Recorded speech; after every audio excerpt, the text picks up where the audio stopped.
Do'stlar, nima uchun Captiva avtomobillari o'zi hozirgi kunda eng ko'p propan qo'ydiryapti? Shu haqida to'liq ma'lumot berib o'tamiz, qaytarib o'tamiz. Toza benzin topish juda ham qiyin bo'lib ketdi. Aytaylik, bu Captiva avtomobiliga 95 dan yuqori aktamda yurmoqchi bo'lsangiz, propan qo'shishingiz kerak. Hisob-kitob qilib beramiz. Qaranglar. 6000 so'mdan hisoblaganlaringda ko'paytiramiz. 50 ta propangiz qancha kilometraj yurib o'tishingiz mumkin. Ya'ni 300 ming so'm puliga bu avtomobilda bemalol 300 yoki 300 dan oshiq motoringizni holati yaxshi bo'lsa kilometraj bosib o'tishingiz mumkin. Va ish sifatiga ahamiyat berib qo'ysa, yubileyniy va akkuratniy holatda uстановка qildik.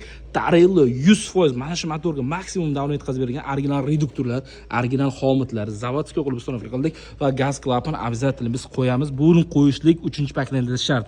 Agar buni qo'ymaydigan bo'lsangiz, ya'ni aytaylik, ballonda kelgan davleniyani ko'pchilik pramoy bu reduktorga ulab qo'yadi. Reduktorga ulagandan keyin gazda hidi chiqadi, ya'ni propan hidi chiqadi. O'shaning uchun 3-paketni bo'lmaydi ekan deb yurishadi.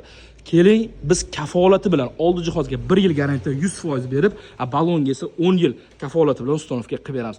Akajon, nechinchi mashinangizni olib kelishingiz? Xudo xolida bu 3-mashinamiz.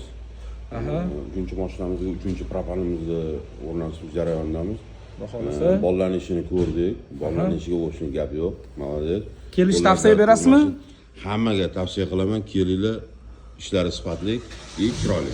Xudo xolasa, kimgadir mana shunaqa sifatli xizmatlar kerak bo'lsa, biz sizlarga doim haqiqatni aytib, har bir jihozni qo'lingizga ushlatib, kafolati bilan uстановка qilib beramiz. Tanlovda adashmaymiz, obuna bo'lishni unutmang. Bu videoni barcha propan qo'ymoqchi bo'lganlarga yuborib qo'ying. Siz obuna bo'lib turing.